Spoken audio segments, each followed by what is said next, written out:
Hello and welcome to StreamClass. Today we're going to learn the difference between OBS and Streamlabs Desktop, which one is going to be better for you to use, and how to get them downloaded. All right, so let's go ahead and switch over to the desktop so that you guys can see it. So we have two programs that I'm going to install. We'll do them one at a time so that you don't think that you need to install both. So the first one we're going to go with is OBS.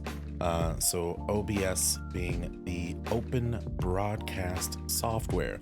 If you look here, I just typed in OBS. It's the first one here. We'll go ahead and click on the link.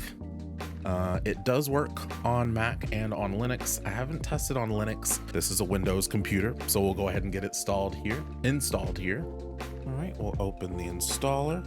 Once it's finished installing, we're gonna open up OBS, and it's gonna act like the first time we're opening it. So this is what you're gonna see the first time you open OBS. As you can see here, it is asking basically as an auto configuration wizard, do I want to optimize for streaming where recording will be secondary? Do I want to optimize for recording where streaming will be secondary, or I just won't be streaming? Or if I'm only using the virtual camera. Virtual camera is so you can use it in like Zoom or Discord, and basically the different things that you have in your scene layout. So like this right now, how I have the camera and then the view of this computer, I could export this view as a camera to Discord or Zoom. For the sake of this, we're going to say that we're going to be using it for streaming. So we'll go ahead and hit next. The base canvas, it has a, use current, and then the FPS, either 60 or 30, 60 when possible. Depending on your computer build, which we'll kind of go into computer builds in a different video, but depending on how strong your computer is, you may want to have it at 720p. For this laptop, I'm actually going to do it at 720p, and then we'll actually keep this to 30 frames a second.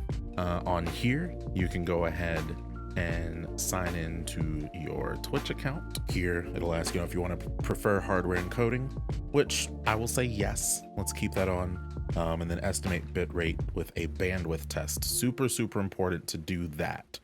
So a bandwidth test is going to run as it's running right now for me. Basically what it's doing is seeing how fast my internet is to see what type of settings I need to have as my standard in OBS. So that only took a few more seconds, but as we can see, it's saying that my streaming and recording encoder right here is going to be on the hardware, so it's going to be in the computer itself through NVENC, because this computer has an RTX graphics card. Again, that's something we'll go into a little bit later on, and not in this video, but in another series. It's telling me my bit rate. Usually you want this to be 6,000 if you're going to be streaming to Twitch. It can go to higher if you're streaming to like YouTube or Facebook, but we do want it to be 6,000 for Twitch. If it is not 6,000, I would take a look at how your internet speed is. Is there a way to make it faster? Are you using a wireless connection when you could plug the computer into an Ethernet cable? Different things like that, because having that bitrate at 6,000 can be super, super important depending on the different things that you're going to stream. If there's a lot of movement happening on the screen at one moment in time, that bitrate, as far as what the viewer sees, can get really blurry if there's too much going on screen if you're at a lower bitrate. So we want to get the higher, the better, and the max for Twitch is that 6,000. So we'll go ahead and apply these settings. Everything looks good. And then it'll pop up with everything. Since I signed into my Twitch, it's pulling up my Twitch chat here. Personally, in OBS for me, what I do is as you can see, you can kind of move it around to move it into different parts.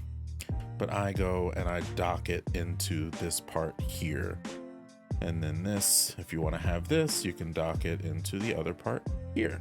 And what you can see is we've got just our basics. We'll go a little bit into the basics actually. So what we've got is, you see there's a microphone that is picking up the laptop microphone right now. And then we have desktop audio. So desktop audio is if I were to go and play something on the computer itself, it will pick that up in OBS and send it through my stream. So if I were to play a YouTube video or to play a game on the laptop, like Fall Guys, for example, then the stream would be able to hear that game right now. We've got our different volume meters. You can obviously just turn them up and down. If I think the microphone's too high, I could turn it down. But right now it's actually at an ideal setting for the microphone, interestingly enough. You want your microphone to hit the yellow when you're speaking a little loud, but you don't really want it to hit the red. And you don't want it to be too low in the green. Like if it's just hitting the yellow, that's fine. But if it's too much lower than that, you do want to boost it up. There's a little bit of background noise. I'm assuming I have a fan blowing on me, so that's probably where the background noise is coming from. But that is the basic just as far as setting up OBS. Now let's switch over into setting up Streamlabs. And while we're doing that, we'll talk about the differences.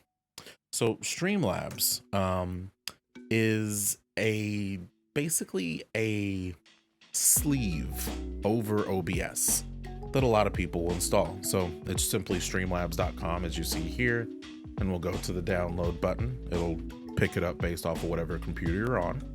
Streamlabs, it is OBS just with a lot of other things on top of it. So the benefit of it is the things on top of it. If you're new to streaming, a lot of people will say to start off with Streamlabs because it does come with so much done for you already. So like if you are used to seeing streams where if a streamer gets an alert, you know, as far as like someone following or subscribing to the channel, Streamlabs has all of that built in without you having to do anything. So all of those alerts for like subscribers, for followers, as far as having your chat be on the screen, if that's something you're wanting, that is built in. There's a lot of things that are just pre-made into OBS, or pre-made into OBS and then added extra in Streamlabs. So it's like it's having to download that for me as well. And then we'll go ahead and we will open Streamlabs desktop. When you open up Streamlabs for the first time, this is what you will see. Again, it's kind of asking us, is this going to be just for recording, or are we going to use the streaming for this? Again, we'll use the instance of streaming. We can go ahead and sign into a stream account. And then again, it will have you set up your microphone and webcam. So again, we can see the microphone. It's kind of getting in the yellow when I get a little louder. But we can actually see if I get too loud that it gets a little in the red. So we may have to turn it down a little bit.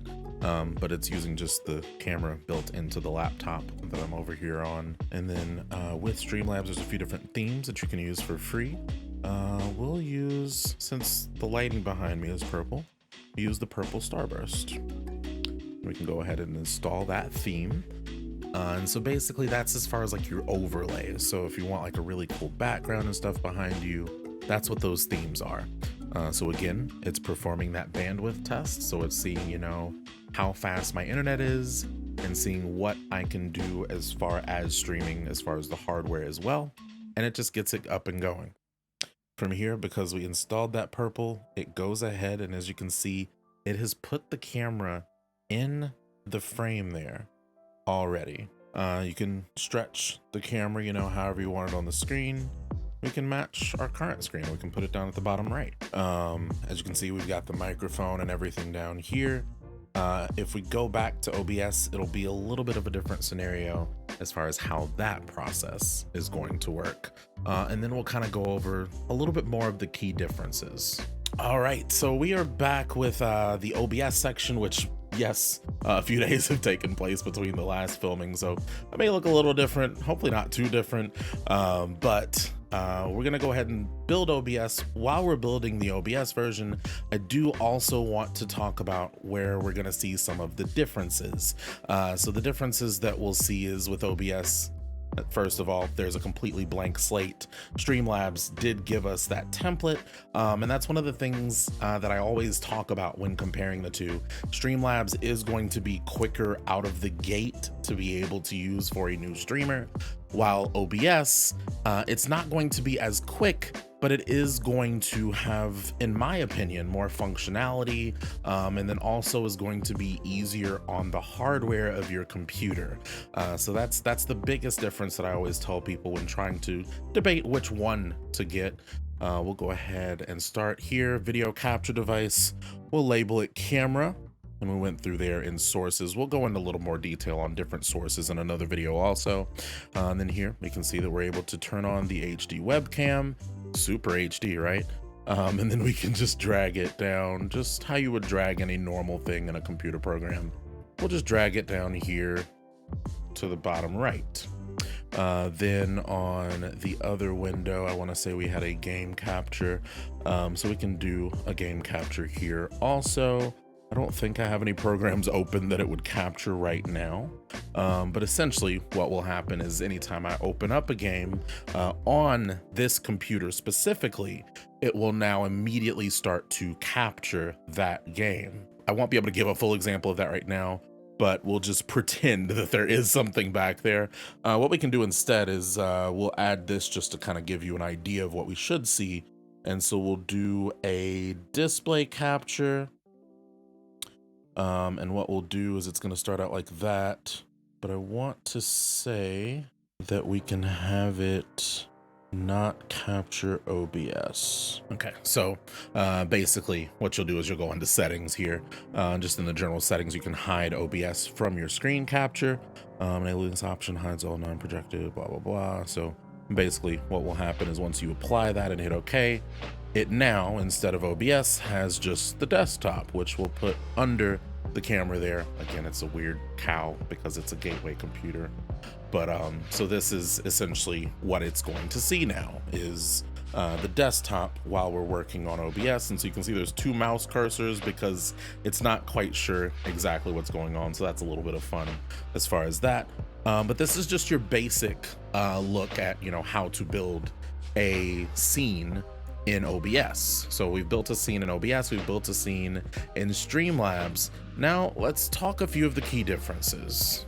As far as the main things that I always think of, as far as when I try to compare the two, like I went over, Streamlabs is going to be easier out of the box to be able to use. That is just a given. Streamlabs is basically a sleeve that's put over OBS. So it is still OBS. It just has a lot of extra things on top. So when you see streamers with alert boxes or streamers that have chat over their screen, things like that, those are pre-built into Streamlabs. Whereas with OBS, it's going to be something that, again, you'll have to get from a different source. In the next video, that's actually what we're going to talk about, so that you can see if it's going to be easier or better for you to use OBS. Again, personally, I would suggest OBS.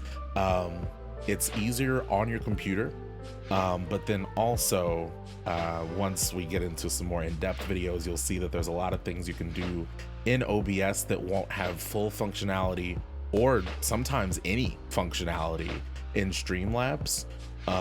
Like different things such as streamer bot, etc. They'll have different functionality within the two programs, but we'll get into that as we get there. Subscribe to the channel if you want to see these different kinds of videos, and let me know in the comments, what things do you want to know about OBS? What do you not see on the channel? Or not even OBS and Streamlabs. I'll try to make sure we're able to incorporate whether or not it's something supported in Streamlabs, or whether there's different changes that you'll need to use in Streamlabs when it comes to any of the videos that are on this channel. But let me know, is there something that you feel that I haven't covered that I should? If so, let me know in the comments. Hit the notification bell so that after you leave that comment, you can know when that video comes out. Thanks for watching, and hopefully I can get you started on a path to a happy, healthy stream.